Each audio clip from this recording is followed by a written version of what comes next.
ဘဝခက်ခဲတွေလေလူတိုင်းမှာရှိပါတယ်ကြုံဆိုရမယ်လူဘဝရဲ့အခိုက်တခဏတာဧည့်သည်ပဲငိုပြီးရင်တစ်ခါပြေးရမယ်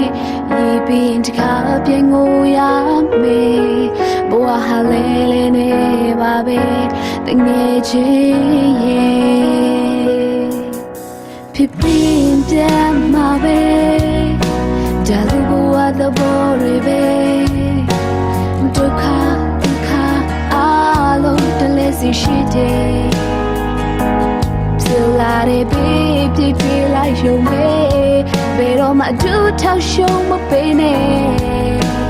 အာတန်ထားဖို့ဘဝဟာတိုက်ပွဲပဲအခါခါစိတ်ပြတ်ဘဝကိုရှုံးမပေးလိုက်ပါနဲ့လူတွေဟာကဲရဲ့အချီမလဲခနဲ့တချို့ချိုးစကားတွေနဲ့ငါပိတ်ထားဘဝကိုအကောင်းဆုံးမရတည်ပြနေလုံးနိုင်တဲ့ငယ်ချင်း